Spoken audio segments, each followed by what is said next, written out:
Hello, hello. What It's is up? Hey, man. What are you up to? Oh, my microphone is loud. I'm actually putting together IKEA furniture. All right. IKEA furniture.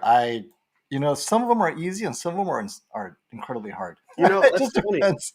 because so like a couple of these entertainment centers were like super easy, and then I tried to put together a dresser, an 8 drawer dresser. That was a beast. It took me all day. Whoops, wrong light. You guys want me in blue or yellow or? Um, Right. Oh, look at so that. yeah, right. These Hagibis like wand lights are so nice. It's like $60. So yeah, so it's like an entertainment center because you know how like buying an entertainment center, like the long, like 90-inch entertainment centers are like fifteen Right. hundred dollars minimum.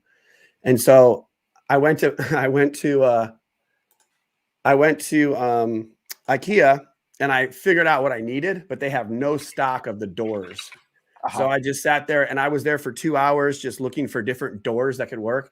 So finally, I ended up getting like 2 big doors. And then in the middle sections, it's going to be like 2 drawers with small doors. So it's kind of like mismatched in a way, but All I'm right. putting like 47-inch next to 47-inch, and I'm just going to have 2 of them under my TV. So it's like 90, what is that, 94 inches.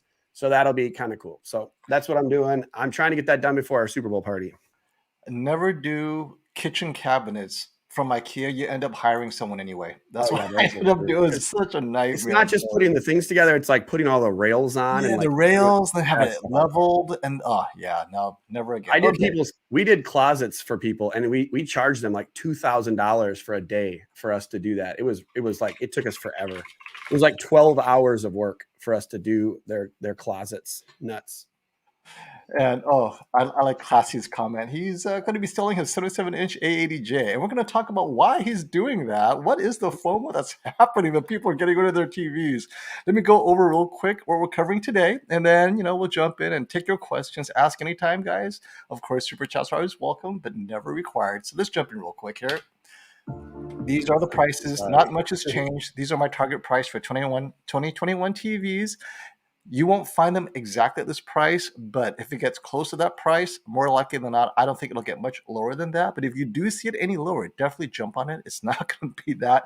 It's not going to last because 2021 inventory is done, right? They're not producing any more 2021s. So if you see it at a great price, get it. Otherwise, you're going to be getting 2022s on Black Friday. So it's something to think about. But we're going to talk about pricing as well today in some TVs, right? There's some large TVs that I think if you're going to pull a trigger on these TVs, maybe you should do it sooner rather than later if it's still available.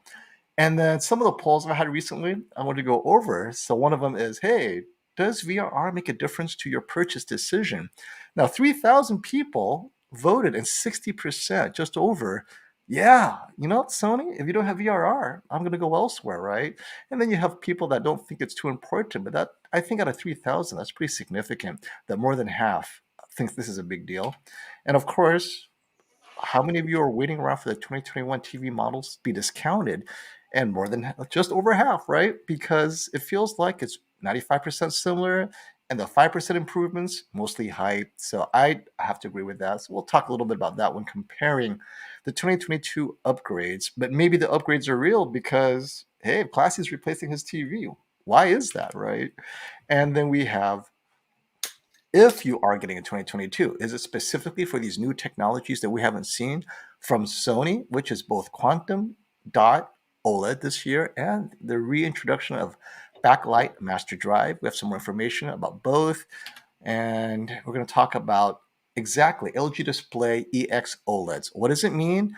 Who has it? If you want EX OLED, what does it bring to the table? We're going to talk about, wait, prices are going up. Yep, 7% higher for the C2 on the 48-inch than the C1 at introduction. And to me, that's kind of a change. And this is kind of funny. Samsung Electronics and Samsung Display are haggling over the Quantum Dot OLED. This is why Samsung Electronics has not introduced their Quantum Dot OLED. Like, look, I need you to get the prices down. So we're going to talk about this article. I think this is kind of funny. We kind of had the inside scoop on that. Oh, this is so funny, right? And of course, Sony is already getting sales lined up. It looks like a May 2nd release date. So we're going to talk about possible pricing, Sony's already come out and said, well, it's definitely lower than $8,000. The question is 654. So that's worth exploring. But yes, let's see who's here and say our hellos to everyone. Oh, I I can see a lot of regulars, I but can tell you one thing. For me, buying the 65-inch A90J at launch at $4,000, I deeply regret buying that TV for the price. Oh I yeah. mean, it's expensive, and so if they come out with the quantum dot and it's like 4 or 5, 6,000, it's gonna hurt when you buy it. I mean, that's it's probably worth it to wait 6 months to a year and just get that when it's a Right. little bit discounted. But who knows if it will be? And I have to agree with Classy. This is kind of like my approach is to make room for the 83-inch or 97-inch G2. Now, the 97-inch G2, everyone suspects will be around 20,000, maybe a little over 20,000. So Really? that one maybe will be a while before any of us will be buying that, That's or instead really of a car, expensive. right? But the I mean, I don't know. 83-inch will be competitive. I don't know how. I don't know obviously as much of the technology side of how to make these, but I just maybe like 15 or 12. I mean, 20,000 is just going to make it impossible, you know. Yep, And yep. no one's going to buy it for 20 grand. And look how aggressive he is. He is the first on the list for the 83 or 97. And maybe I'm the first for the 65-inch, right? We all got to lock in our sizes for sure. And when is it coming is another question. So let's jump in real quick to some of these topics and disrupt this if you want to, if you have any questions. But I was a little surprised by how many people have decided not to get a Sony if Sony VRR is not almost as good as the LG OLEDs, right? And 63% is pretty significant if 3,000 people are voting. Now, of course, I know you guys are enthusiasts. I didn't realize there are that many gamers that really want VRR. So those of you who are here, what games are you playing that, oh, VRR is a must? I thought 4K 60 is enough for console gamers, but maybe there are more Series X and PC gamers than I realized, or maybe they have this dream that having VRR will make them a better gamer. What do you think, Brandon? Was this ever a consideration for you? Oh, if it doesn't have VRR, I'm out. No, I mean, we've gone over this multiple times. I wouldn't even probably know the difference, So, I mean, I know that like when I edit videos, I see some screen tearing in my monitor when I'm like editing, and it kind of drives me nuts. So I guess from a gamer perspective, if you're playing games and it's happening often, I'm imagining it could be annoying. Now, what game did you say you experienced screen tearing yourself? No, just from editing videos. Oh, Sometimes editing. if Yeah, I'm yeah, scrubbing through my timeline and I'm like, right. playing, it'll kind of screen tear, especially when I'm slowing like 4K 60 down to like 4K 30. The computer's trying to catch up and it's tearing the screen a little. So Yeah, I don't yeah. know, like people on the chats, like how often does this happen? Like if you don't have VRR and you're playing games, is it happen every 5 seconds, every minute, like every other second? Like that's what I'd kind of need to know. Yep. And now that we have over 100 people on, a quick reminder, click like, everyone. I know Brandon wants to say it first, but this time That's all I right. will say it. Yes, click like. Let's get the word out. If they want to talk TVs, come and join the fun with us, right? Yeah. Gotta love it. Gotta love it. And okay, now, half of you are looking at 2021 TV models discounted rather than the latest 2022. And I definitely think that that is the right choice because for most of these TVs, we're not going to see anything too new, but we are going to talk about the G2, exactly what does it bring to the table to see if it's worth maybe paying an extra few $100 premium for that update, whatever it may be, right? Because I think the biggest updates are Sony's backlight master drive, as well as even LG's G2 adding a heatsink. Is the C2 better than the C1? I think that is more of something we could discuss. And then Sony introducing the A75K, which is their version of an inexpensive LG C series. So they're placing the A80K above the C, maybe with the older G, but not with a heatsink. So it's interesting how all of these TVs have a very specific slice of the pie. But I really feel that if you are just looking for the best bang for the buck, the 2021 TVs will bring you so much value that I wouldn't have any problems recommending that over a 2022, even if you're looking at a G2 for most people, right? For those of you specifically looking for those improvements, and we'll talk about what those improvements are, okay. But I think in day-to-day content, I don't know. What do you think, Brandon? How excited are you about the 2022 TVs? Is that something that, oh, you know what? I got to get rid of all my 2021s. I mean, I think I do because it's like we're reviewing them. So I'm not going to get rid of all of them because I have to compare some of them. But yeah, I mean, I'm excited. I think it's going to be a good year. You know, I watched Caleb's video regarding like how excited he is for this year. And I think it was genuine. You know, I think there's a lot of hype this year. It seems like isn't everybody bringing something new to the table? I mean, maybe Samsung is its second year mini LED, but like, you know, most people are into mini LED now. You have Sony getting into it with you know, the backlight master drive, and you got LG stepping up their OLED game to compete more directly with the Heatsink and the A90J. And then Sony, you know, they have the QD, which, you know, no matter what people say about my footage that I shot with the QD-OLED, it was far brighter than the C1. I don't think that they like intentionally pushed down the C1 to make it look terrible. I mean, you could see an OLED, you could see, you know, a QNED, and this was far brighter, and it had a lot more greens and it had a lot more reds. You know, Brandon, you bring such an interesting point. Why compare to the C1 and not the C2 or maybe even the G2, right? Yeah. Because the C1 is, you know, literally last year's model. If QD-OLED is that great, why not bring in the, well, okay, maybe because maybe they don't have access. Right, I just thought about it, right? I mean, Samsung doesn't have access. Even if it's 20 or 30% brighter, the QD-OLED was like it blew your mind. It's like so bright. And it's hard to show that in a video because you know how when you expose a camera to the brightest thing, everything else looks way darker. Well, what I saw was like when you expose, like I did a video where I exposed the A90J to the QN90A, and the QN90A did not make the A90J look as bad as, think about that. So the QD made the C1 look worse in comparison than like the QN90A makes the A90J in comparison. So that's pretty impressive if you think about it.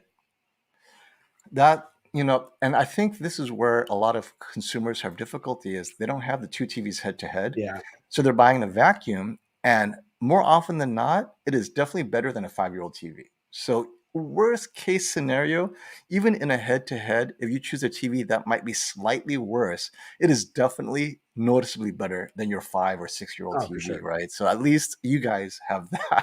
But many people here are like, oh, you know what? That's not good enough. I want the best of the best for the money.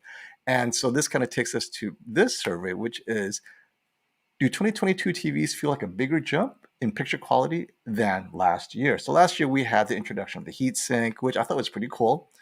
And then Samsung introduced mini LED for the first time. So now they are up and they're out there against TCL with that.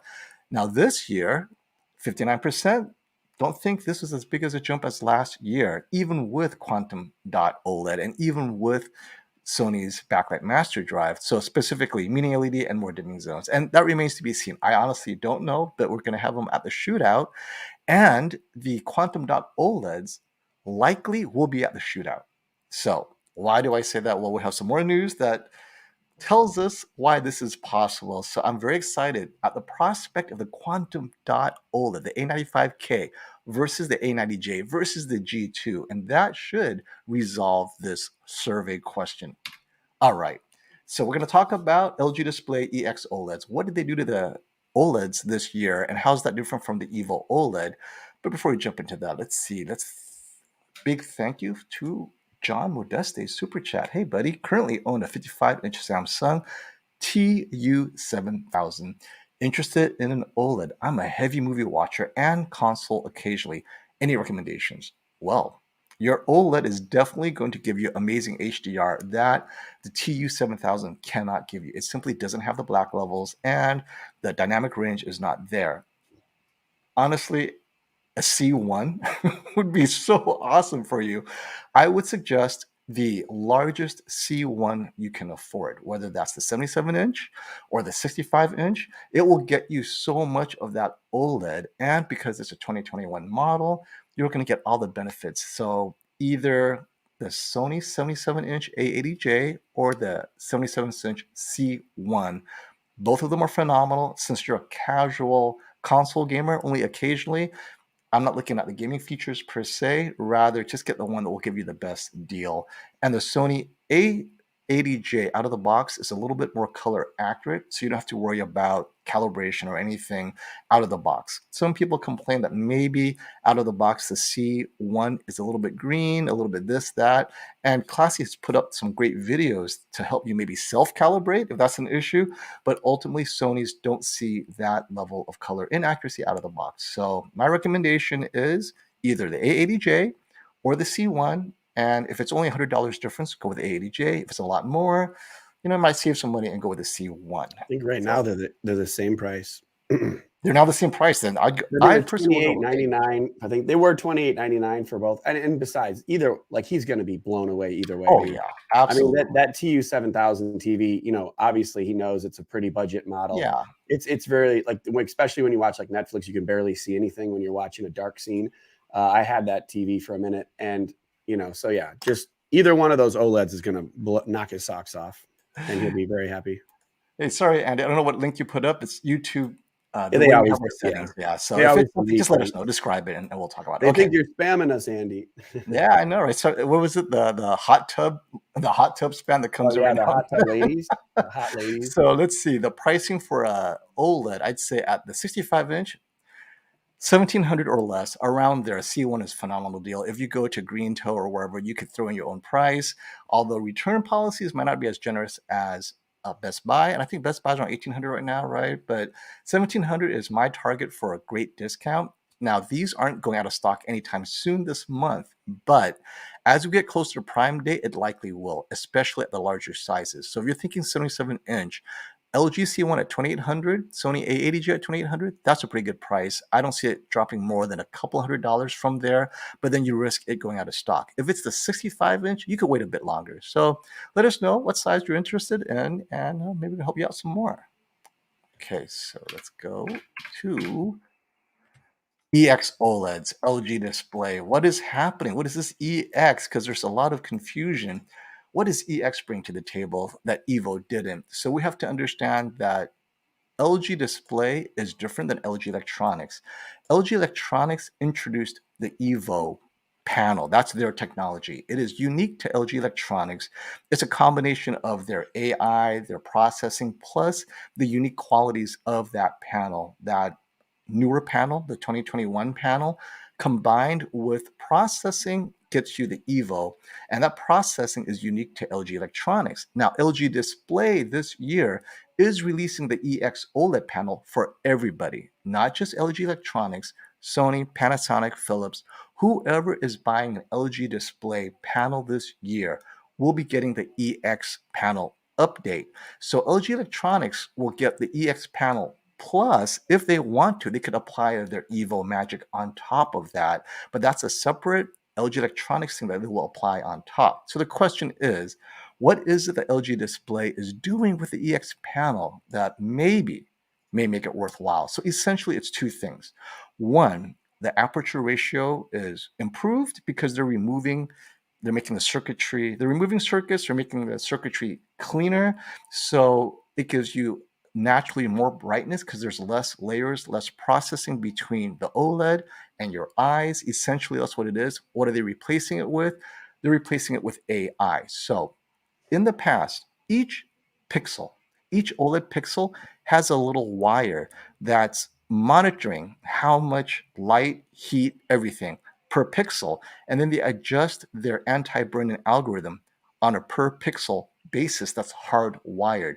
Well, this year, they've disconnected all those wires, right? They took all those wires out and instead are using AI to do that prediction, right? So what they call it, personal algorithm, right? They're watching your viewing patterns, and then they will make a decision whether or not to give you aggressive ABL or more brightness. By doing that, they eliminate more hardware, more circuits, making it a cleaner, more efficient panel, but it allows you to have a bit more brightness. But on the flip side, if you're a heavy gamer and the algorithm notices, oh, this person's a gamer, you may have less brightness than, let's say, Brandon, right? Brandon watches mostly movies, mostly streaming. His TV should have a higher APL, average picture level, than the gamer that's playing 8 hours a day, same game all the time, super bright HDR. This allows people who don't game to theoretically get a brighter APL, average picture level, and less aggressive ABL. I do not think this affects your peak brightness because this improvement doesn't raise the peak brightness per se, but rather it alters how they approach overall brightness for the TV. So, like the 25% window will be a little bit brighter, and the 100% window will be a little bit brighter. So, for those of you who watch a lot of sports, like hockey and whatever, it allows you to watch it at a fuller brightness without the ABL kicking in. And this will be for all the TV makers who are sourcing their TVs from LG Display. It's hardwired into the display as part of this algorithm they're sharing with all their buyers, right? Now, my understanding is these will be on all their displays starting Q2, second quarter of 2022. So as long as your TV is being made with this new EX panel, you should get all those benefits. Now, in theory, though, we'll see exactly if there are these improvements. So that is another matter, right? But they're saying that it's up to 30% brighter, but that 30% is, is it compared to the A1? Who knows, right? So now adding heatsink on top of that, though, would push your peak brightness even higher.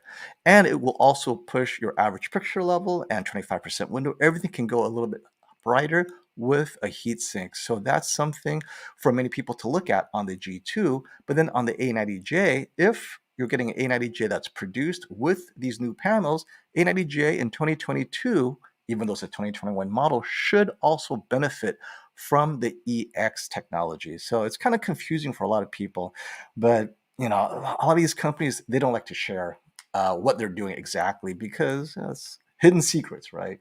But does this make a difference for you, Brandon? You're hearing this higher efficiency. Would you get the 2022, maybe pay an extra $300 or $400 over 2021, given these improvements? Absolutely. Yeah.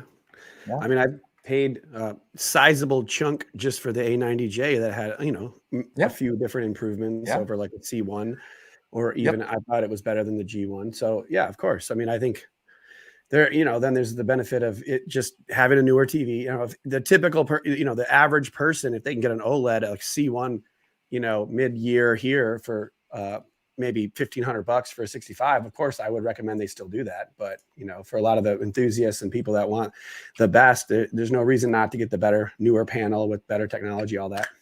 Yeah.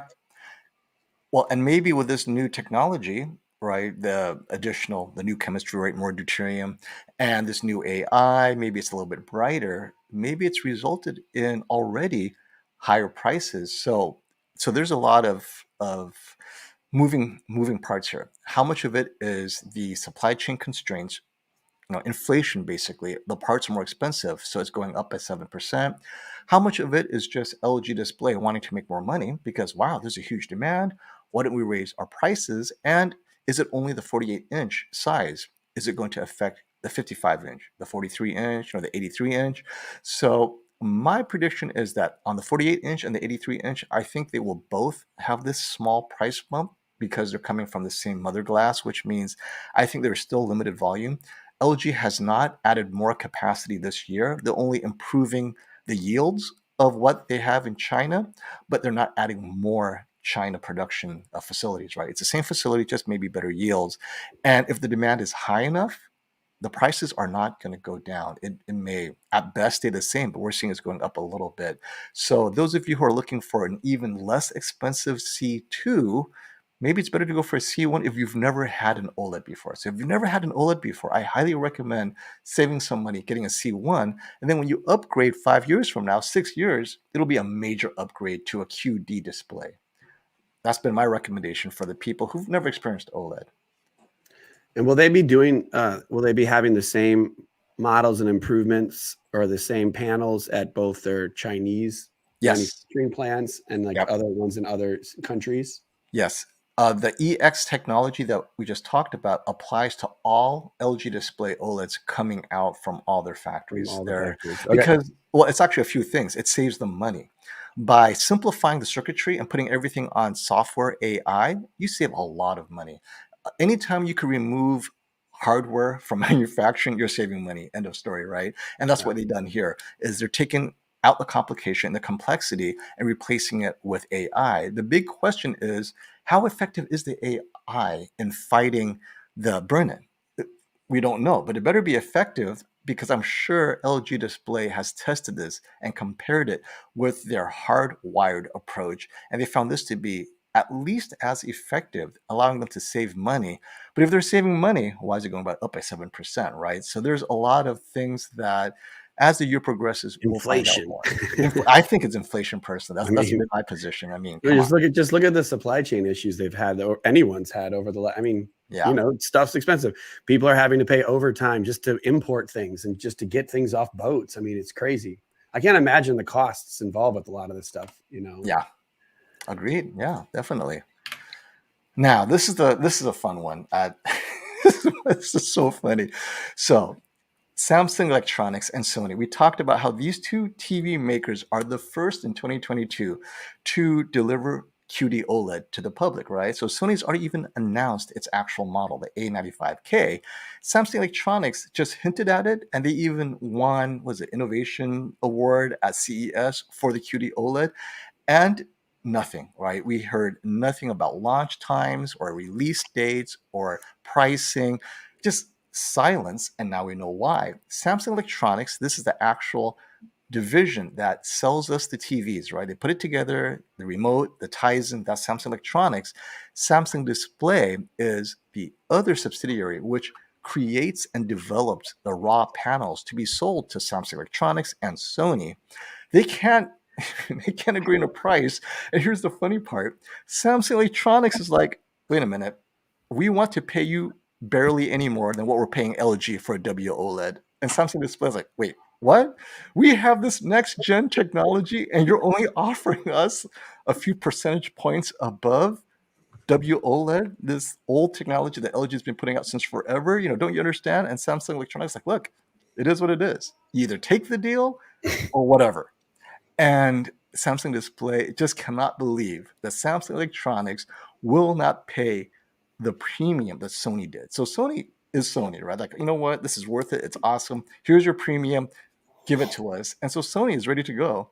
And Samsung Electronics is like, you know what? We'll wait it out, whatever. And so Samsung Display has a huge problem because if there is not enough orders, they cannot expand production. If they cannot expand production, they will literally go out of business because volume sales as cash in the bank, even if they're selling it at break even, it's still cash in the bank.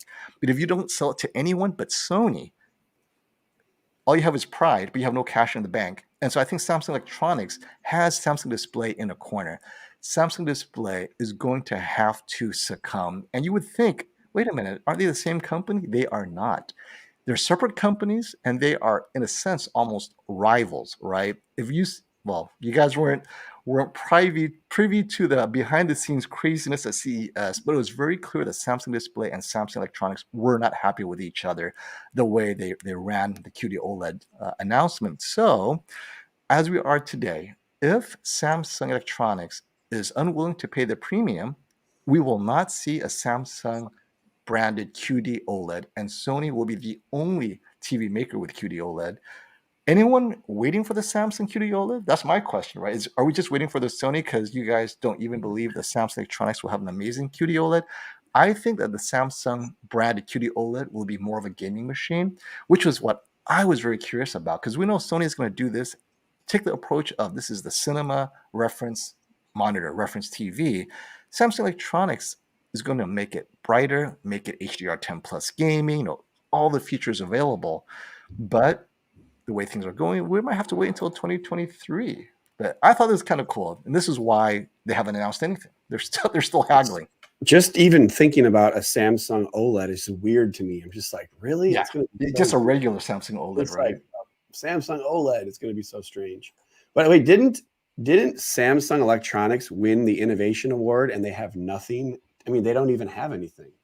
Wasn't that the case? It wasn't Samsung Display didn't win at CES. Didn't like Samsung Electronics? Or That's the thing. Samsung Electronics so weird. showed the CES judges their TV. They won the award, but no one else saw it. It's complete vaporware as far as we're concerned. So weird. It is just crazy, right? They announced to everyone, hey, we won this innovation for a quantum dot OLED.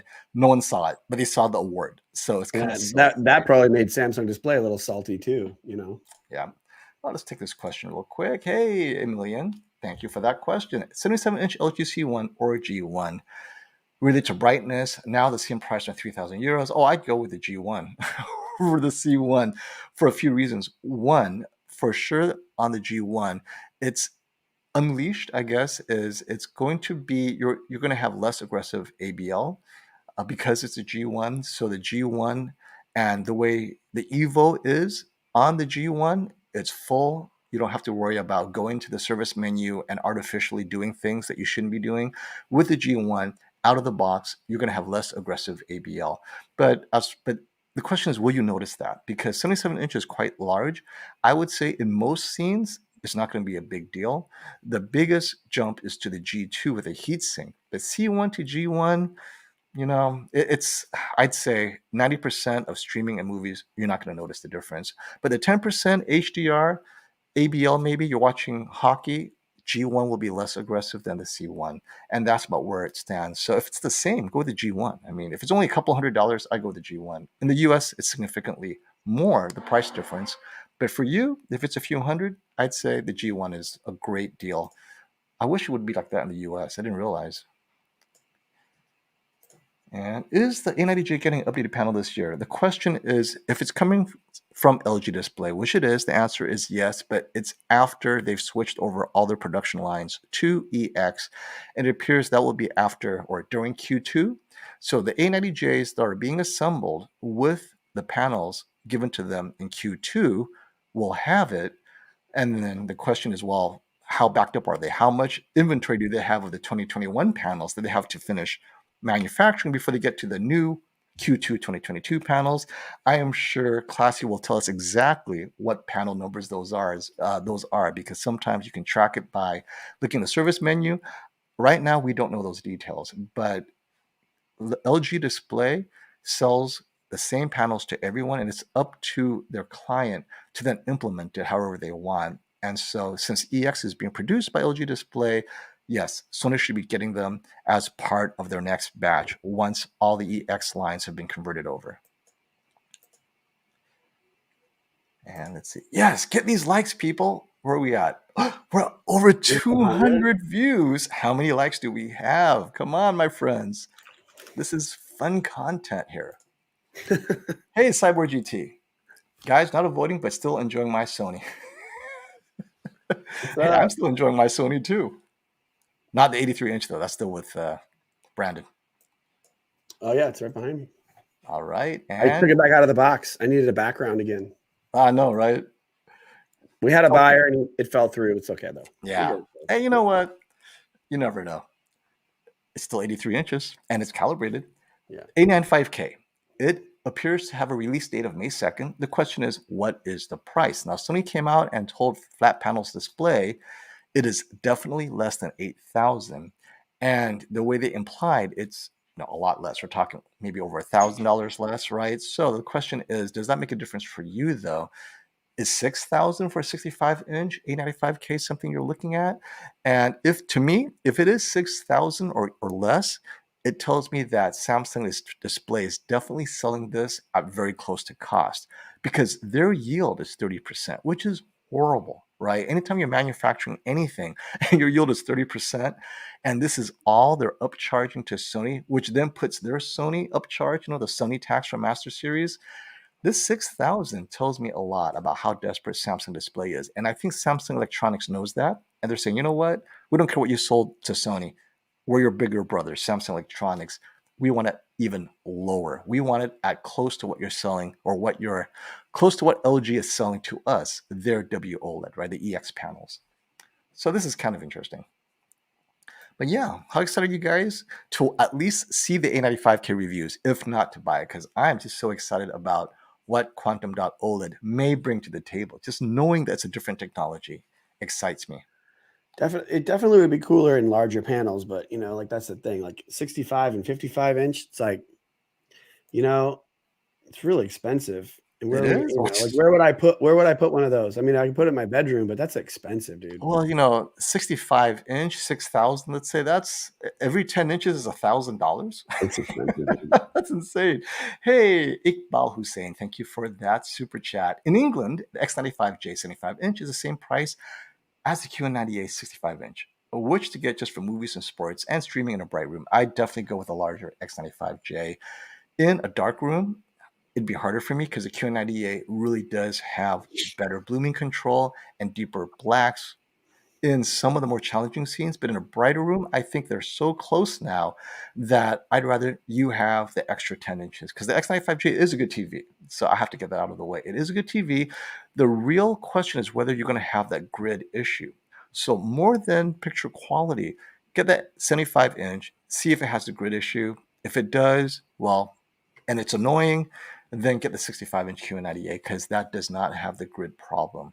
So I think that's something that a lot of people have been complaining about. Some notice it, some don't. We don't know if it's the individuals watching specific content or is it just a quality control issue. But for sure, the X95J, 85 and 75 inches, is having what they're complaining of, the grid issue, which people are saying should be resolved with a mini LED from the backlight master drive this year. So that's something to keep an eye on if you're shopping for these models.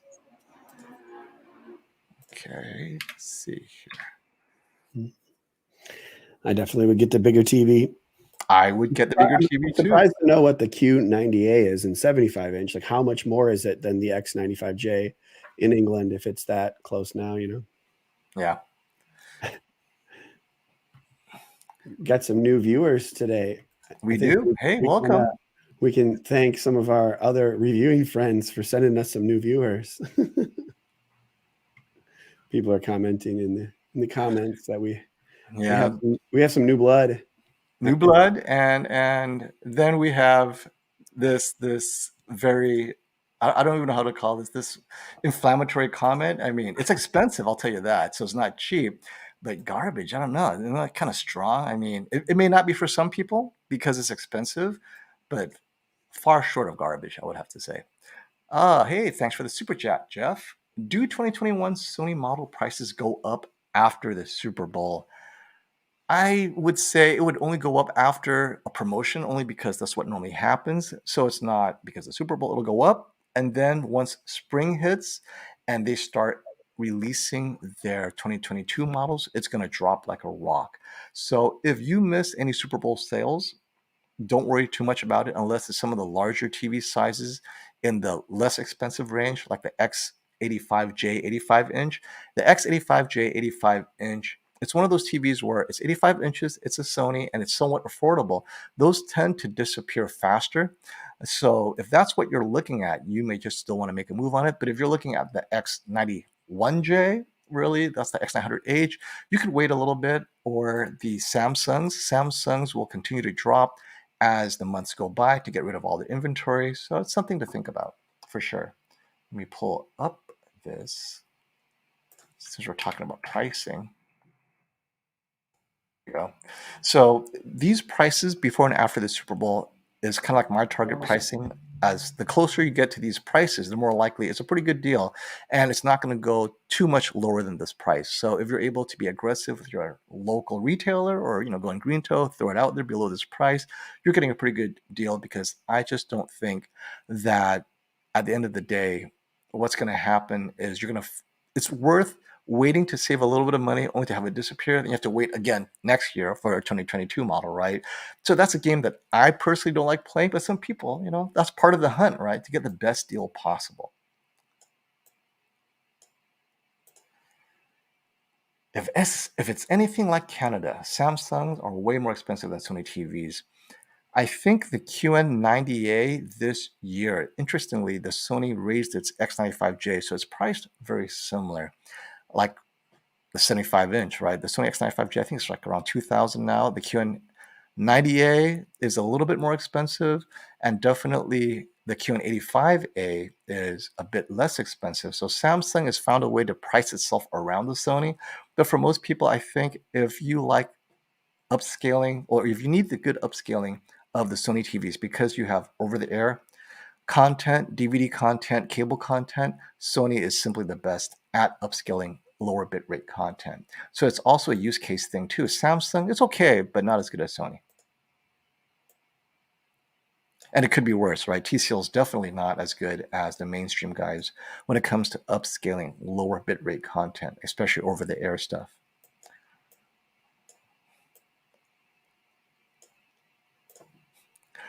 Is the C2 worth 1,300 more? I don't believe it's worth 1,300 more. It's worth a few hundred more, but 1,300 is way, way too much. And where are you that the C2 would be over $1,000 more? Normally, even on sale, let's say right now, the LG C1 is around 1,800. And when it was released, maybe 24, 2,300. So that's about $800 more for the 65-inch. So maybe you're looking at the 83-inch, maybe the 83-inch might be 1,300 more, but I don't think so. I mean, if you're going 83-inch C1, you'll enjoy it, get it. I don't think the C2 is worth over $1,000 more, even at the 83-inch size, because the improvements to it, it's an improvement, but I still think it's incremental. Hey, just wanted to say, you know, I have an editor in here, guy Eric. So when he comes back in, I'll say hi. But Oh yeah, sure. I was talking to him about he's doing a video for me here, and I pulled off for a minute just so I could talk to him real quick. But he's making good use of my 48-inch OLED, that's for sure. Got that set up over here as his monitor to his new M1 Apple M1 or whatever. So and it's an amazing HDR grading monitor, right? Like I can see everything from. I mean, like I could literally just edit from here. It's like 8 feet away from me, and I can see everything. So it's pretty cool. Yep. But that's who was in my background. There's a guy I hired someone to help edit some videos. So that's what's going on. All right, and here's a question from Sammy Ocean. I'm in the market for a 55-inch non-gamer movies and streaming. Should I go with the X85, U7, or Q70? I like the clarity and don't like backlight bleeding. So this is your non-gamer. Normally when I hear non-gamer, I think you don't need all the features. So LG is not in the running because I think these LCD TVs are done better with either the Sony or the Samsung. In this case, I'd go with the U7. I like the U7 overall better than either the X85 or the Q70. And since you're not gaming, you don't need the gaming features of the Q70. So I'd go with the Hisense U7. It's one of my favorite TVs of 2021. I think its HDR is phenomenal. The X85 simply does not have the brightness or the peak specular highlights for HDR. The U7 does. And you're not going to get backlight bleeding with a U7. I had it. I didn't see any backlight bleeding. I actually liked it better than the U8. And because it has full array local dimming, if you're referring to Halo, it's not as bad as some of the brighter TVs like the TCL or the U8.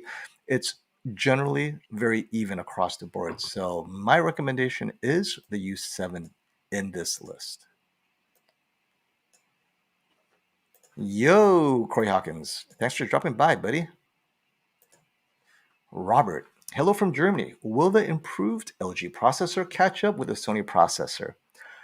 It depends on what you're talking about. So LG processor for gaming is way better. Sony is no good. But if you're talking about things like, let's say motion, right? LG's motion, where you love the soap opera effect, I think is fine. It has maybe a little bit less artifacts. But when it's cinema where you don't want any soap opera at all, and you want just to focus on the anti-judder with minimal stutter, Sony does a better job. So it depends on what you're sensitive to. Some people prefer the LG, some people prefer the Sony. You have to have both TVs if you're sensitive to motion. But if you're just talking about pure color, Sony's very focused on color accuracy. So it's up to LG if they want to spend time and money to make the TVs color accurate at the factory, right? Sony appears to be doing that a bit better than LG. And if LG is willing to invest that, then that's where it's short really is in the color accuracy and upscaling of low bitrate content. Sony was in the lead last year. I don't know that LG focuses on that because they're focusing on gaming, making it great gaming experience. So you got to choose your poison, I think. But who knows? I could be proven wrong this year. But last year, I found LG to be pretty good, but not quite at Sony's level for cinema upscaling of low bitrate content for sure. There's definitely a gap in the processing and upscaling. I mean, it like we can sit here and argue about motion or whatever. I don't. Yeah. You know, I think OLEDs in general just have stuttering, and you smooth it out if you use interpolation and whatnot on either. But I mean, just due to the fast response rate, they have stutter. Yeah. Just that's a good point too. Yeah. I think that's where Sony shines a little bit, is they address that a little bit better than other OLED makers. They definitely focus on what happens if you turn off all processing. How can we make our cinema motion better? Hey, Samuel, I'm really torn right now. I'm afraid to stick with the G1 because of FOMO. Major brightness upgrades on G2. I don't know about major. So if you saw reviews last year comparing the G1 with the A90J, well, Classy's here, right? He did that comparison. I don't know if A90J was a major upgrade, but that's essentially what you're doing again with the G1 against the G2. The G1 is going to be not as bright than the G2 in certain scenes where peak, your APL is higher. So, you're watching sports, you're blasting it in vivid mode or sports mode, and it's overall brighter. Yes, the G2 will be brighter, but as a major brightness upgrade in the most accurate movie mode, it's not going to be noticeable short of maybe 5% of those scenes where it demands that level of brightness against a brighter background. So the G2 with a heatsink will do that. But as far as major brightness upgrades, if you don't have the G2 next to your G1, you're not going to say, oh my gosh, I should have gotten a G2.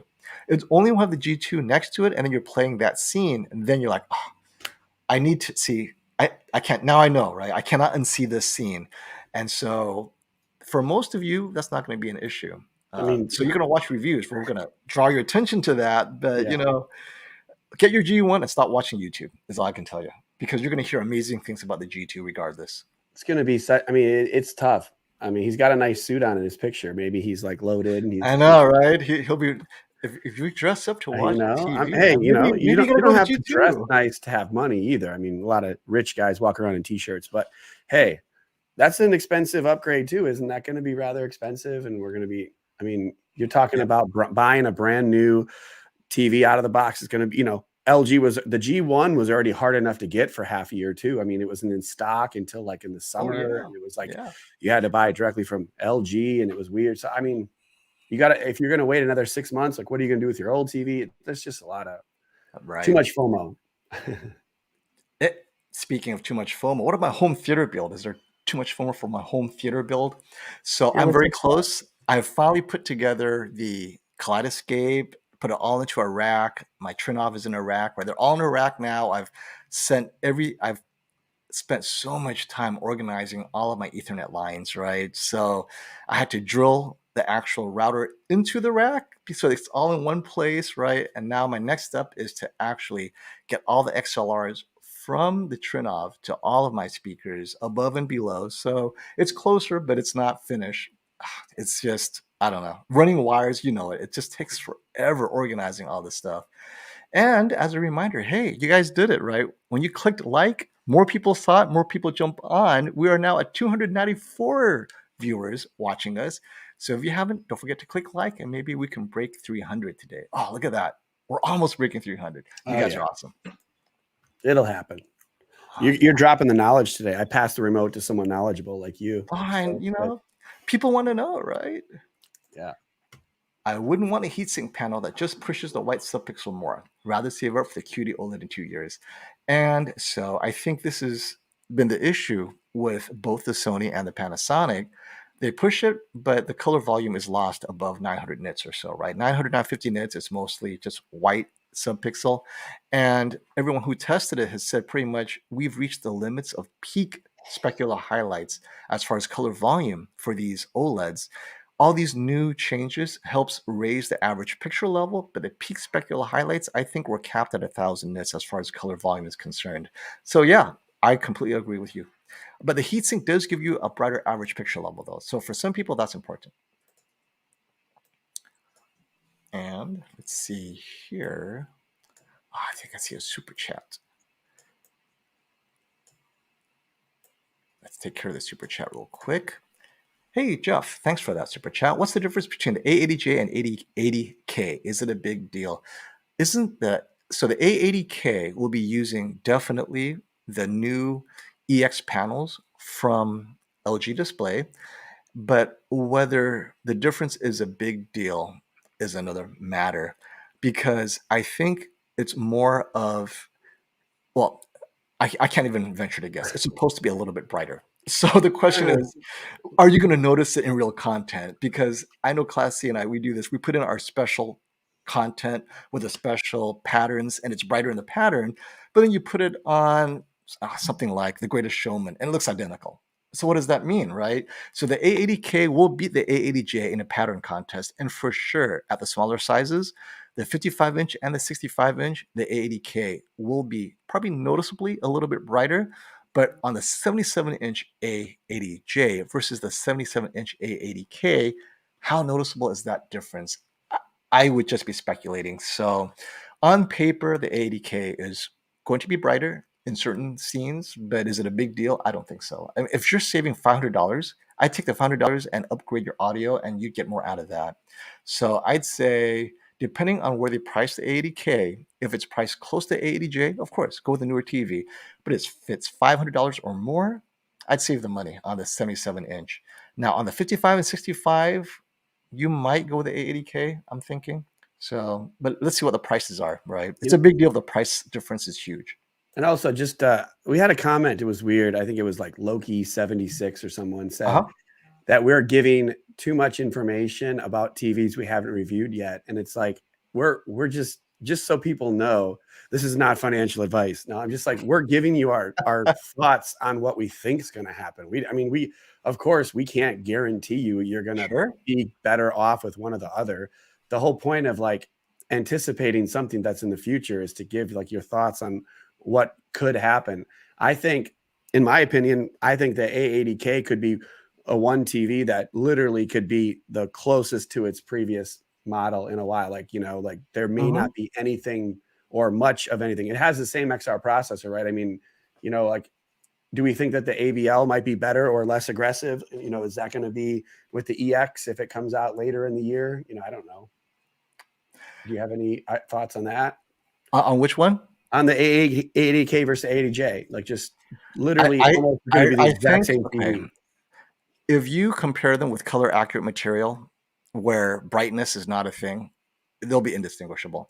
Now, the biggest issue with Sony last year was their near black accuracy. Does the A80K address that? Who knows, right? Maybe it does, maybe it doesn't. But then most people don't even notice that. So if you have specific issues with the A80J, and those issues are specifically addressed with the A80K, then yeah, of course, wait. But you bring up that comment by Loki, which is, you know, why are we talking about TVs we haven't seen? A lot of this is specs, all right? People are asking, well, does this spec make a difference? Like, what does the heatsink do? I could at least tell you in theory what it's supposed to do, which is raise the brightness level. And last year, and consistently, heatsinks do raise the average picture level, and it does raise the specular highlights. So when applied competently, it will raise the specular highlights. I don't think there is any question what a heatsink will do, but a lot of people don't know that. Or they'll say, wait, what is this EX? What does it do? So we're here to share the information that's out there. Now, if you already know that information, then hey, more power to you. But most people don't. And that's what we're here. To that other guy's comments that was like littering it with like A90J is crap. I mean, you know, if you're talking about longevity of a product, I mean, if it's going to crap out on you, isn't the heatsink also going to extend the life of a product in general, not just the screen and the burn-in, but shouldn't it just give the entire product a better overall lifespan because it's, you know, dissipating heat? Isn't that why most computers have heat sinks that have like GPUs and stuff like that? Oh yeah. Heat is the number one enemy of, well, this is why OLED TVs that don't have a heat sink, they limit its brightness in so many ways, because the lifetime of a TV, it's tracking how bright it's gotten and how hot it's getting over the course of its life. It has to manage that to make sure your OLED lasts 5 years, 8 years, whatever it is. And that's why this new AI system is supposed to be so brilliant. It allows the person who only watches 1 or 2 hours a day, and they're only watching like movie accurate streaming, they can get their TV a little bit brighter, because for only 2 hours a day, a super bright OLED's fine for 8 years maybe. Whereas a person who's watching 12 hours a day and gaming, they want to make sure they extend that life for 8 years, and maybe their TV won't be as bright. That has never been done before, where you individually adapt the brightness level limiter. So I think that's a big deal for some people who hate ABL. And if you hate ABL and you're not a gamer, this may be the way to go. Now, if you are a gamer and you hate ABL, then what they do is they'll set your average picture level a little bit lower, so you don't have the ABL, but you're not going to see the same brightness as the guy down the street, same TV, but he doesn't game at all. He goes, "Oh, my TV looks so much brighter than yours," and you're all pissed off, right? So I don't know. What do you guys think? Is that solution the way to go? And this comment's good. X900H is causing a lot of dramas. Hey, when you promise a feature and you don't deliver, what do you expect, right? You're gonna get drama. And Morgan, thank you for that super chat. I am considering the 77-inch G2, or should I stick with the C1 or go new with C2 gaming weekend warrior movies and streaming, but also is the LG wireless speakers good for a home setup? So there's a lot of information and questions here. 77-inch G2 or 77-inch C1 or go new with the C2. So you have two new TVs, right? The C2 and the G2. If you are a gaming weekend warrior and you love to game in HDR and you want those bright, punchy HDR scenes, you definitely go with the G2 heatsink because you could totally max out the brightness.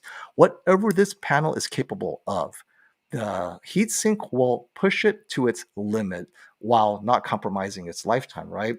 So I'd go with the G2 because you're getting the brightest possible for HDR without ABL. If you go with the C1 or the C2, it will have to dim itself to protect itself regardless. So if HDR gaming is your thing and, if you're considering it and price is no object, the 77-inch G2 will be a better gaming TV overall because of the HDR brightness performance, like everything about it, right? Less ABL, brighter overall picture, brighter highlights. It's just wow. But the C1, come on, it doesn't have a heatsink, and the C2 also doesn't have a heatsink. It's something that you're going to have to consider whether you're gaming in HDR. If you're gaming with a serious Switch gamer, maybe the C1's good enough. Oh, look at this generosity. Thank you, MCC, for the super chat. I am frustrated with the prices for OLED and the risk for burn-in. Yes. There has to be a great LED with deep blacks and great for watching movies. What would you suggest? I'm looking for a 65-inch for my basement with only one window. Okay. If you are not a gamer, I believe that LG, whether it's this new AI system or their most recent system on the C1, has addressed burn-in for the regular movie streamer, right? If you're watching movies, you're watching streaming, you're not watching CNN all day long or ESPN where you have that ticker all day long, 24/7. I don't believe OLED risk of burn-in is a big deal. Now, doesn't mean it's not there, but okay, let's just say for the sake of argument that any risk is too much risk. The best LEDs with deep blacks, and it's so close, is definitely the QN9 series. So the 90A last year and the 90B this year. I was completely satisfied with the black levels of the QN90A. As a matter of fact, in most scenes, it was indistinguishable from my A90J OLED. Now, in the scenes where it's super bright highlights, yes, I saw a touch of lifted blacks, right? It's always those space scenes, it's always those dark scenes with that bright candle. Now, how QLED deals with it is they will dim down that specular highlight just a little bit. So my OLED is both brighter in those scenes where it's let's say a candle in a dark room. On the A90J, that candle will be brighter and there will be no blooming. On the QN90A, that candle will be less bright and there is less blooming than any other TV, but you've lost the specular highlight. On the X95J, that candle will be super bright and it will bloom like hell. And that's your compromise. If you don't care about the slight loss in specular highlights, the QN90A is a knockout. It will satisfy you. But if you've seen an OLED in that same scene, you're going to be very unhappy because you're seeing that you've lost some of that specular luminance, right? You've lost at least 200 or 300 nits easily because Samsung is addressing your concern. They are so aggressive at eliminating blooming, they will dim down those specular highlights. Now, the QN90B is supposed to address that. So the QN90A, if you watch my reviews or the QN90R or even the 900TS, right? All of the 9 series from Samsung, the number one complaint is their specular highlights is dimmer than an OLED. Well, the QN90B this year, Samsung is saying specifically they are addressing that. They will make it brighter without adding blooming. That's on Let's paper. see Let's it. see what really happens, right? Hey, Because we are both going to get that would- TV. We all are. that- So we're going to have fun. That would be good. I think that's a great. I mean, that's I feel like again last year was like one of the first reviews I did that QN90A, but it was like immediately noticeable what you're saying. Like in dark scenes, you could see blooming at the same time as you could see suppressed highlights. It was weird. You're like, Yeah, you the saw that, right? the Yeah. blooming is not nearly as bad as most TVs, but in a perfectly dark room, it was weird to see like a dark, there's a scene, I think I mentioned this in video, that movie Bright, where they're like in a dark room with tons of candle lights, and it's like the candles were causing blooming, but you couldn't see how bright the candles were compared to the A90J. It was just like perfectly black, really bright candles, and it was like, it just didn't look as good. And Yeah. obviously in the bright scene though, if you go really bright HDR, it's amazing, and Yep. then there's no burn-in risk with a QLED. So yeah, there's some And benefit. and some people even argue that's why they jumped up to the QN900, right? Yeah. They went with the 8K because they felt that the specular highlights were better than the QN90A. And I think, Classy saw at the shootout, he was impressed by specular highlights. Oh So yeah, I was maybe too. they're They look reserving awesome. that for their 8K TVs. Yeah. Yeah. Maybe they're giving a little of that love to the Q90B this year then, Maybe, Q90B. right? They tested out in the Q900 and And this they're year probably they're like, yeah, giving we it got to to do that. We got to do it. Yeah. yeah. And have I heard back from Robert concerning Sony's VR? So the question is, the 2022 Sony TVs, will it have VR out of the box? This is It not will from not, or Robert. it will. Well, It this will. is not from Robert, but Sony is saying that on the release date, it will be ready out of the box. But I haven't found anything on paper per se. People are telling me this is what Sony's telling them. So let's just call this a strong rumor that Sony's objective is to release these TVs out of the box the minute you get it in your hands, the X95K, the X90K, or the A80K, any of these 2022 TVs. It's supposed to have VRR working out of the box. And I think they're trying to coordinate that with the release of the VRR feature on the PS5. So that's their plan.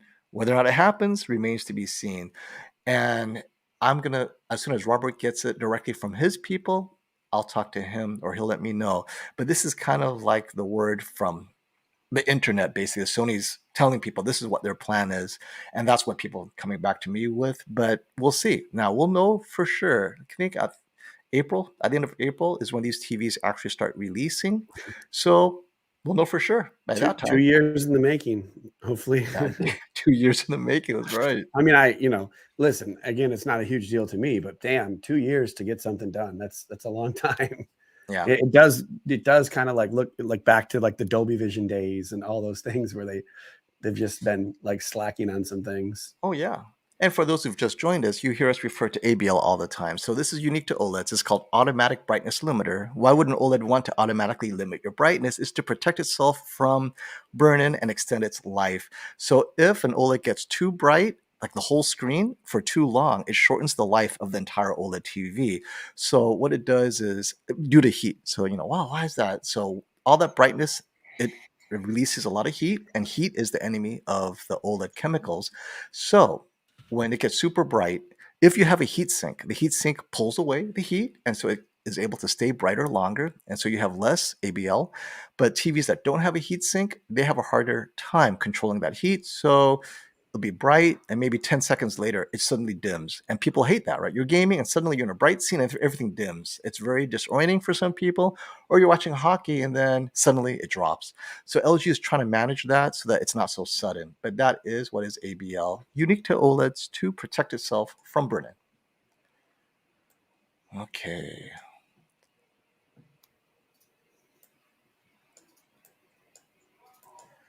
Yeah, what's interesting is a lot of people are still holding their breath for the Sony VRR update. I keep on telling people, if you're shopping Sony, I'm hoping that now, if you already have a Sony and your gaming sucks because it doesn't have VRR, I get it. But if you're shopping for Sony, just assume it's not going to release, not that it won't release at all, but rather, even if it's implemented, how good is the VRR? So you have to ask yourself that question. Even if Sony delivers VRR out of the box in April, is it close to either Samsung's or LG's implementation? That remains to be seen because they could deliver it, but then what if it's not as good? Half resolution or something else. The good news is Panasonic has released their VRR update without cutting resolution in half, but Philips says they cannot do that at all on their higher end OLEDs. Basically, the way they're running a dual processor, it is impossible for them to upgrade VRR to full resolution. Question is, can Sony do what Panasonic did, or is Sony stuck with Philips' hard cap due to a dual processor explanation? So, of course, Sony's not going to show with us what's happening, but I think that's kind of cool to know why these issues are happening with some of these TV makers. Who we got in the bank? Who we got in the Super Bowl? Anyone care about football? Oh yeah, I have to go with the Rams. I'm a local. I mean, There you go. come on. But are the Rams local? I mean, there are now. Does anyone in LA root for the Rams, or is it mostly St. Louis people still? Yeah, are St. Louis mad? I mean, I don't know. Who like knows? our Chargers from San. Okay, you're a San Diego guy. Are you still rooting for the Chargers? I never was. I've never Oh, been okay. Are your friends? I just Like, go to did they Charger get games mad? to watch the other team. Like I would go to Ah. Charger games to watch the Steelers or the Packers because that's what my wife and I are fans of. But no, I think I think the Rams should win, but I mean you never know. You never know how it Never goes. know. These teams are pretty even, but you know. We'll see. Well, you know, here's your MVP, Joe Burrow. Joe He's Burrow. okay. I mean, if they win, he'll be the Either he plays the game of his life, or the law of averages. Your luck runs out in some game, right? So yeah, I mean, his if he's lucky, it's what is it? What do they always say in football? It's better to be lucky than to be good. How many times does a wrong bounce or a bad punt or a long snapper screw up or and like the game is decided? that one with Brady and Russell Wilson, where on 1st and goal they threw it and it got intercepted. All they had to do was quarterback sneak or just give it to Marshawn Lynch, and instead they throw a pick on the 1-yard line and it ends the game. I mean that was one of the craziest. Like that was the Seattle just all they had to do is walk in the end zone and win the game. That had nothing to do with Russell Wilson. No, it had nothing to do with absolutely nothing to do with Tom Brady either, and he ended up being the MVP, or maybe it was Edelman, but still. Right. Hey, he's still the GOAT, but Yeah, better to be lucky than to be good, definitely. Okay, let's get caught up here. Let me see any interesting questions we have. But I should mention that let's see who's going to win the Super Bowl. So yeah, I think it's the Rams. I got to go with the hometown favorite. But how many here don't like the Rams is what I want to know.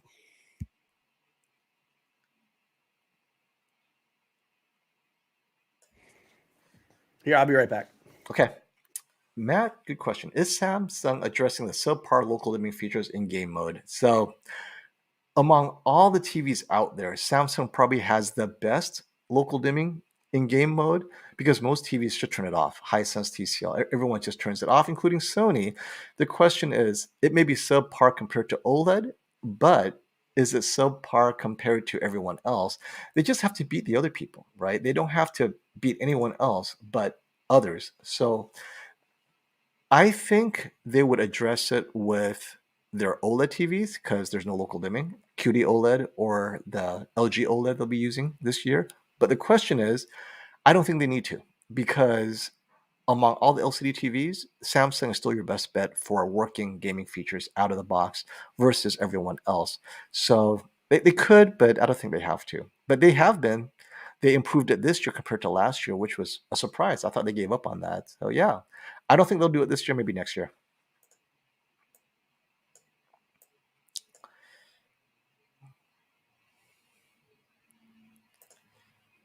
$85-inch X95K. I believe it's supposed to be above 5,000. That's the rumor, like around 5,500 or something. That's very expensive. So we'll see how close that rumor is. It's supposed to be something like 3,000, around 3,000 for the 65-inch, around 4,000 for the 75, and just above 5,000 for the 85-inch. Again, those are the rumored prices that was leaked out of China. Things could change. It could be a few $100s cheaper. But a few $100s cheaper would be maybe $4,500 for an 85-inch X95K. Isn't $4,500 a bit expensive for that? How many of you would pay $4,500 for an 85-inch X95K backlight master drive? Let me know.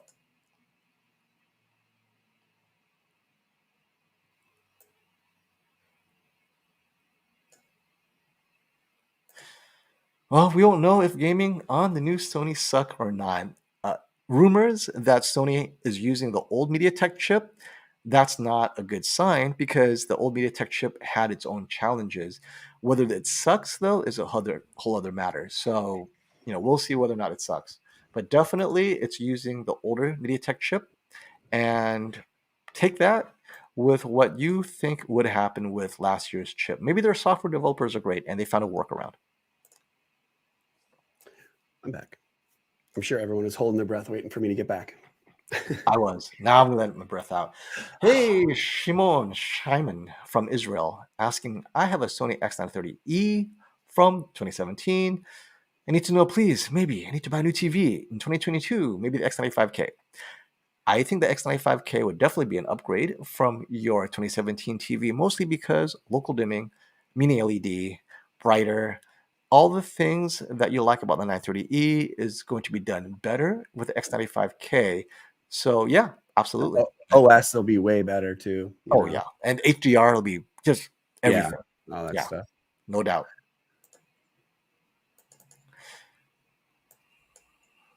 What I say is hold on to your TVs until they break. So if you wait until next year, you might get a cheaper X95K. So I mean, but definitely you're going to see deeper blacks. The blacks on the 930E will be lifted, and it will not compare to the deeper blacks of more dimming zones and mini LED, generally speaking. But then if you like shadow detail and you're okay with lifted blacks, doesn't mean the X95K won't have black crushing. That has been plaguing both Samsung and TCL. When they have that many dimming zones on a mini LED, they have to deal with black crushing. The question is, can Sony deal with black crushing?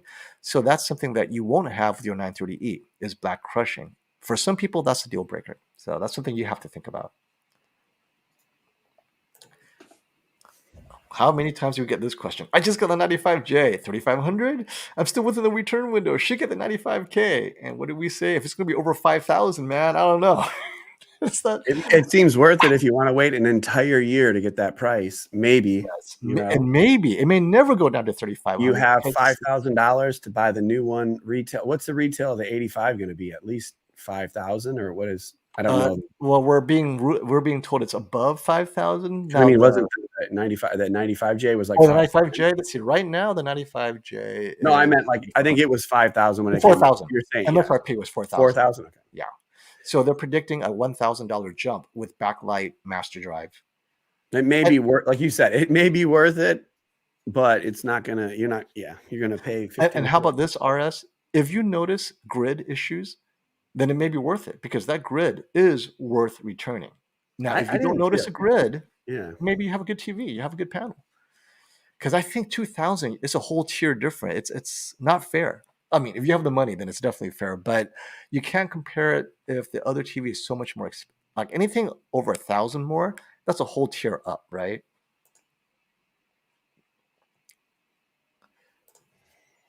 Eddie has this question, and we get this all the time. I'm having trouble picking between the 77-inch LG C1 and the 75-inch QN90A. Which would you guys recommend for all-around TV, watching sports, watching movies, and maybe some gaming? I would see some gaming leaves me with a C1. The only thing is like when you watch a lot of the upscaling on like the QN90A, sports, fast motion, all this stuff, it does pixelate as bad or worse than the OLEDs do on a lot of this stuff. But it's much it's going to be much brighter in the SDR content you're watching. Though. Yeah, tell us about your room. Yeah, right. I mean, but if you're watching NFL, NBA, right, the racing, like I think most like everyday users would really enjoy like how bright it can, like the QN90A can get like, wow, that's really significantly bright in SDR. And like, I enjoy that for cable.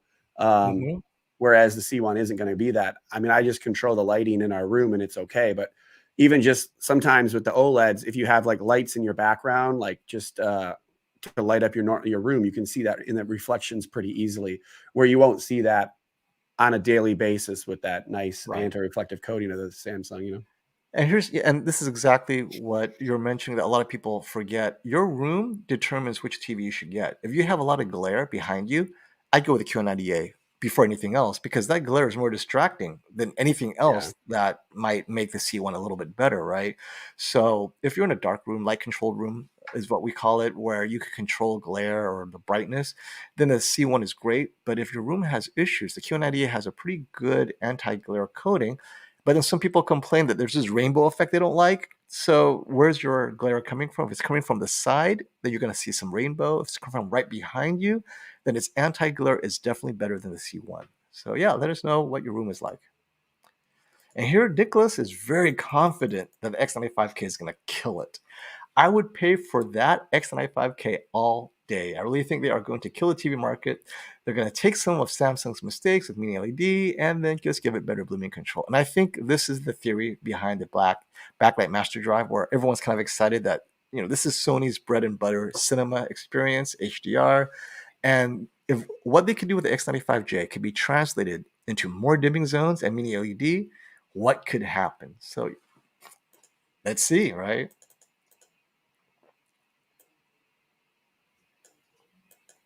I'm noticing that this lens that I'm using, the Samyang lens, it loses tracking control. What is the angle? Is it a It's a 24 millimeter 1.8. Oh, I have that in my Tamron here. It's like I can get like the same focal length out of it, but the problem is that this 24, it's like when I move off, or sometimes I just notice it just lost control of where my eyes were before. It doesn't have quite the same. I noticed you went out of focus a lot more often. I was going to ask you about that. So I think it's definitely your lens. I've never seen you go out of focus that frequently. No, it's unless I don't know, unless the autofocus isn't set up exactly the same, but I think it is. I gotta because occasionally I saw you out of focus a few times, but I didn't today, right? Yeah, today. Yeah. Before I've never seen that. This is the first time. It's the lens. This Tamron doesn't do that, and neither did the G Master lens I had either. Should Slav get the Sony A80J at 77-inch now at 2900, or wait for it to drop lower, or wait for the A80K instead? Just buy it. Just buy the thing. That's amazing. Dude, that price is great. That's a good price. I mean, okay, how about this? If it drops lower, it'll be like 2800, 2700. But it's not going to go much lower than 2700. But even if it does, you get to enjoy it now. If you get it now, is my opinion. Now, if it drops like to 2400, like, oh my God, but I don't think it will. You're always going to play that game. Now, the good thing with the Sony A80J is it's still in stock. It's probably going to be in stock for a few more months, so you could wait. But I think the A80K is going to be very expensive compared to a discounted A80J. So let's say it's $500 different. So A80K comes out $3,500. You're not getting $600 or $700 more. That's without a doubt. You're not getting $700 more. Just a newer model. Just a newer model. It's just a newer model. So the only question is, when should you buy the A80J? Because that $700 difference. Now, if you're going to wait until next year, okay. Well, now the A80K is going to be $2,900, and you'll be back asking us, should you get the A80K or the A80L, right? At some point, pull the trigger and don't watch any more reviews, because the A80J is a good TV. And how much do you need to save? $100, $200? Make sure that is your target price. And when it gets close enough, pull the trigger. And I will just, just to back it up, like these OLEDs, all of them look amazing. If you watch like the Ozarks in HDR, like it just looks amazing. Like how perfect the HDR is on some of this stuff. Like, these TVs are fantastic. So I would just get it and enjoy the TV right now. Stop overthinking it. Oh, yeah. Now here's one big spender question: Q900A for $5,500. That's an 8K TV flagship from Samsung 2021, or wait for the Z9K. Yes, it is closer to $9,000 or $10,000. Let's just say $10,000, right? For the sake of argument. I don't have any insider pricing, but I'm going to assume the Z9K is closer to $10,000. $5,500 is fully discounted. If you could find it, I think they're sold out still, right? So if you can find the Q900A for $5,000 to $5,500, it's a completely different TV than a $10,000 Z9K. I mean, if that's your budget, I'd wait for the Z9K to see what Sony does, because you're waiting anyway. Now you're into the Q900B, and the Q900B will be $5,500 this time next year. So if you're okay waiting a year, I'd wait for the Z9K and see how good it is, and then wait for the Q900B to drop to $5,500, and then you could pull the trigger at that time. And by that time, the Z9K will also drop in price, maybe $6,000, $7,000. So I'd wait, because now, if you buy a new TV every 3 years, then just buy the TV. And then 3 years, you'll definitely have an amazing upgrade. But if this is a TV you're going to keep for 10 years, it may be worth waiting to see what the Z9K brings to the table.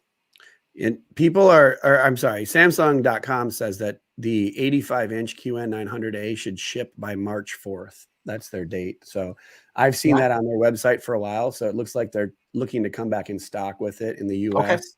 Okay. Shipping by March 4th, it says. So they're selling it right now. Like before, they'd have it out of stock, but they're actually selling it now, and they're saying it's not gonna, it could ship up. So when I was looking at my video on like Super Bowl deals, it's technically not in stock. If you go to like bestbuy.com, they don't have it. But on Samsung.com, they'll get it to you, but not by this weekend, obviously. Right.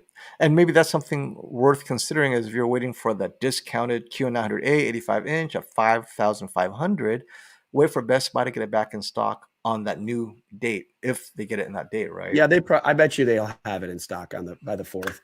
And then, then you have like 15 or 45 days to return it. But I mean, $5,500 for an 85-inch. If you have that kind of budget, that's like from what we saw at the shootout, and like how I even liked the 800A in how it's like the clean look of the TV.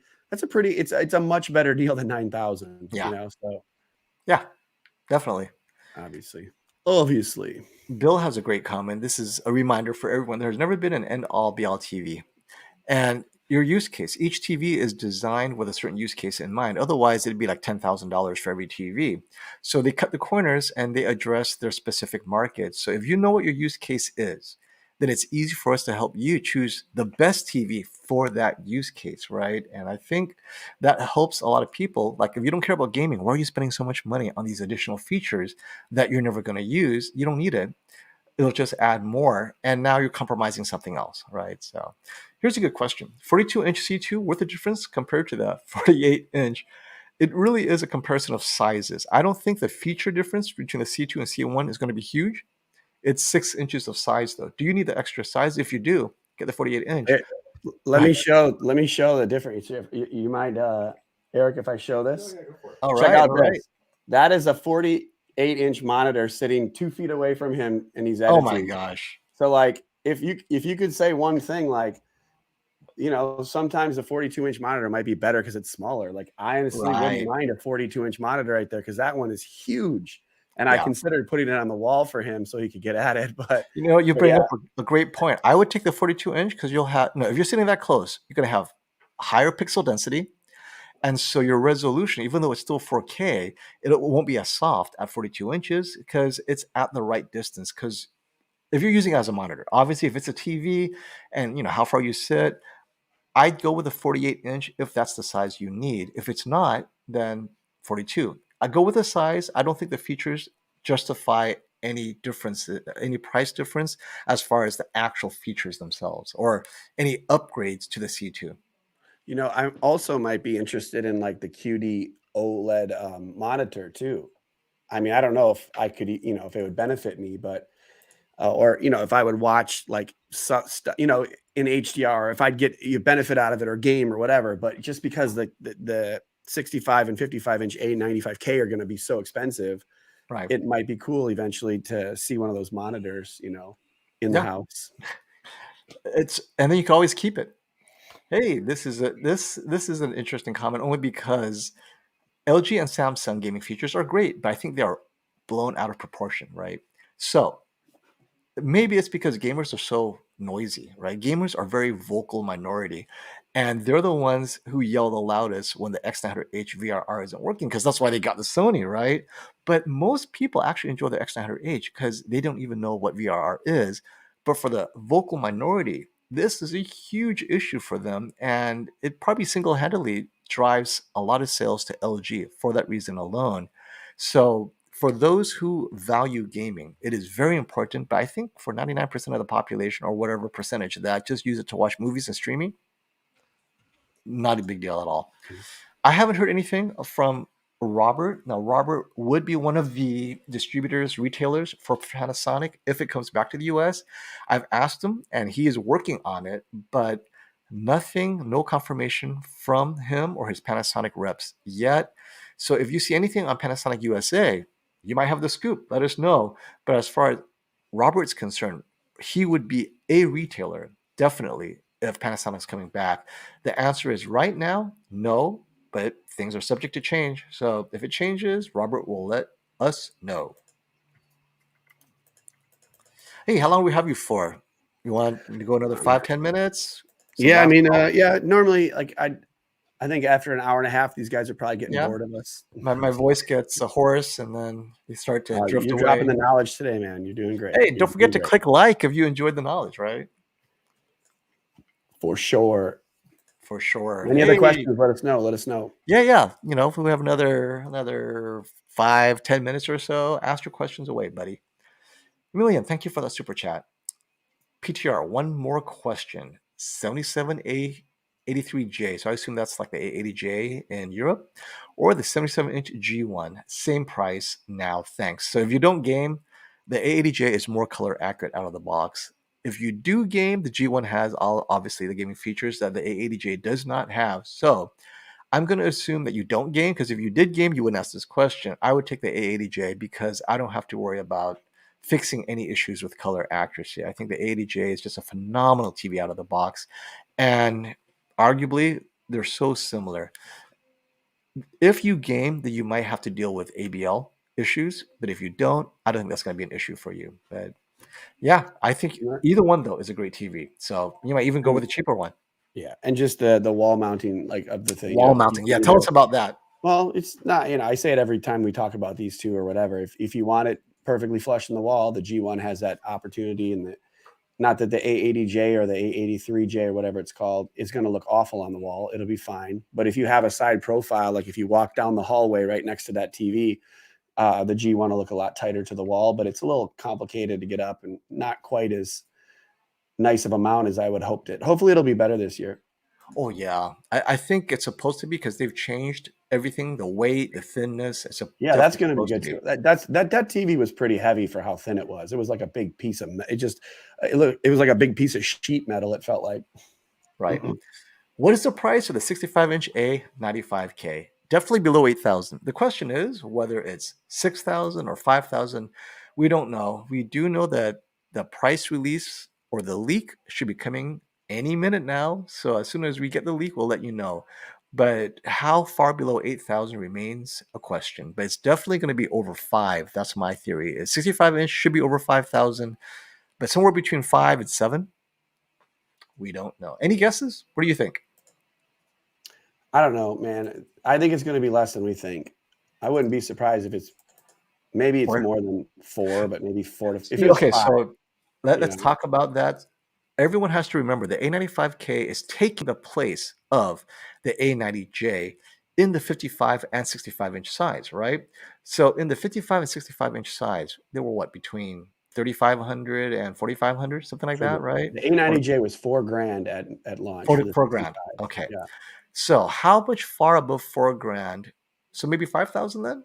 Yeah. I mean, if it's like, that's the thing. Like, I mean, $4,000 was a hard pill to swallow for a 65-inch. And I know that this is like, 10 years ago, they were so much more for whatever. But hey, and maybe 4,500. Hey, I would love it to be 4,500. Yeah, I mean, if it's 65-inch, 4,500 range, that's something that, is doable for a lot of people. I mean, I think they aren't they'll sell it to the people that are, they'll be like, ooh, we got to get that. But for most people, it's not going to be a realistic buy unless it's under $4,000 even. It's, 3 to $4,000 maybe they'd buy it, but at some point. X95K seems to have good specs. Do you think it'll be able to challenge A90J in picture quality? So something you guys have to remember is in some scenes, you won't be able to distinguish them, honestly, right? So let's say 40% of the scenes, oh, wow, which TV is the OLED? Which one is the X95K or the A95J or the X95J? There are so many scenes that QLED and Sony's own X95 series, they've caught up to OLED. It's those challenging scenes where you have HDR in a dark room or super bright HDR in certain scenes, candle and or stars in space, that OLED definitely separates itself. So the X95K will definitely challenge A90J in many scenes or be very similar, but then it's those scenes that it cannot, where the X95K, you have to go with OLED, right? And the question is, what is it you watch? If you watch movies like Gravity, where you want to see every star and you don't want any blooming at all and you don't want any crushed blacks, you have to go with the OLED like the A90J. But if you're watching mostly news and sports, go with the X95K, because you're not going to get all the benefits of the A90J, especially if it's in a bright room. Then the X95K will definitely beat the A90J in those brighter rooms because the brightness is more important. So use case, let us know what your use case is.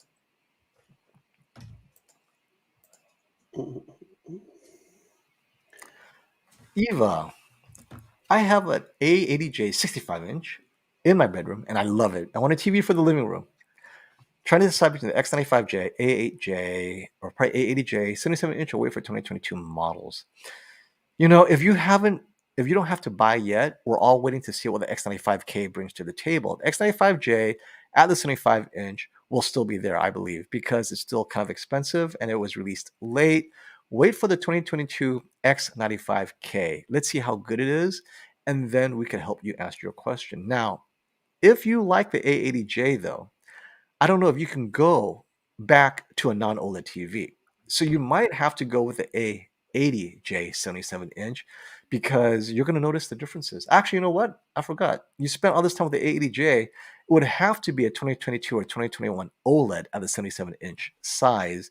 It would not be a non-OLED because you're always going to be in your bedroom going, oh man, this TV is so much better.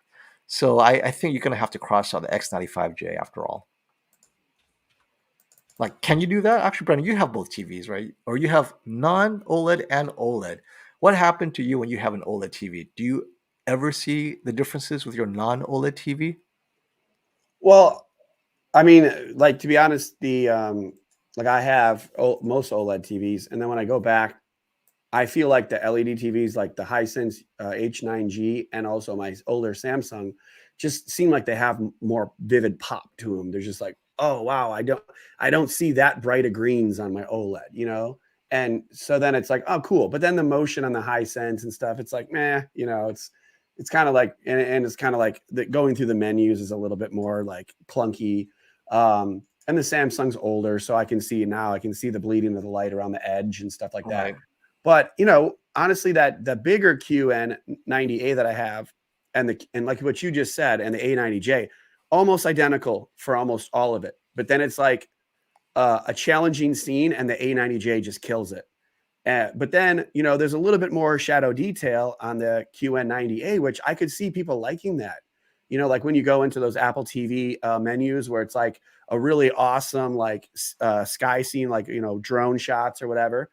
It's like, okay, you know, that Hollywood one, I can see a lot more of the actual houses, but all the cool little like lights are much brighter on the OLED, and I can still see the detail. It's just a little bit darker, you know, better contrast. So it's like that back and forth.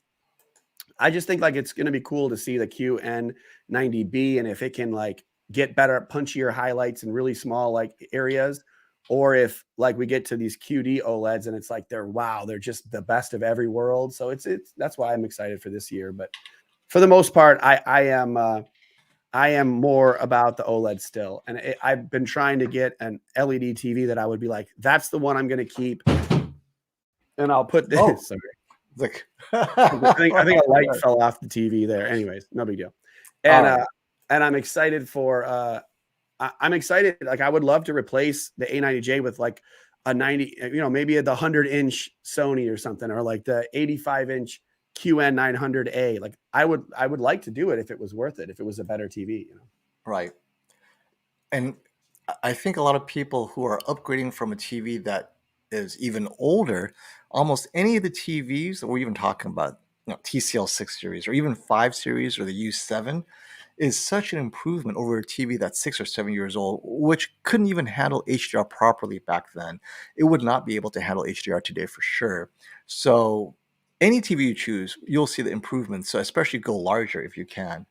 And this is something that is so sad. No new Blu-ray players from anyone. They're just holding course on the Panasonic UB series, right? That plays both Dolby Vision and HDR10 Plus. Or you go with the Revon, which is very expensive, but you could play, you know, region-free stuff, whatever, if you're okay with that. But really, those are the two top players you can buy today. Everyone else may. Oh, you just went out of focus again. See, that just happened. Did I? Yep. Yeah, literally for like 1 second, and then you went back in focus. Oh, interesting. I'm gonna It was have like to focus breathing right in front of my Yeah, eyes. I'm gonna have to try that with this Tamron lens, because maybe that's a reason to keep that 20 millimeter lens. I never had that with the Sigma lenses. I All don't right. think it really did that. This is a last call for question, my friends. We're wrapping up. Thank you, Samuel, for that reminder. Love your live streams. Hit the like for these guys. Yes, hit And the like. Get the word also, out. We'll be just back.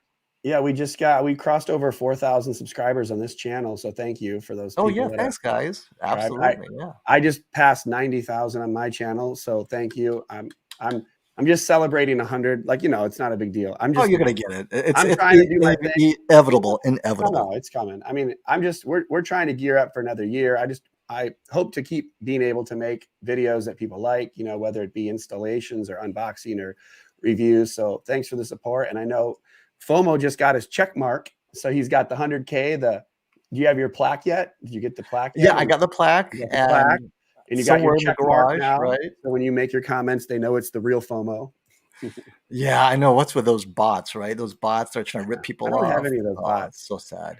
I have some haters. That's okay. Hey, Jim, we won't know whether it's worth waiting for the Q90B until I get it, because if it does indeed address the specular highlights, currently it's dimmed down. Absolutely, it's worth waiting for. Then suddenly the QLED is almost OLED-like. Right now, the Q90A, it dims the specular highlights in those dark scenes, right? The bright candle in a dark room, everything is a little bit dimmer than OLED. They're saying specifically they are addressing it in the Q90B.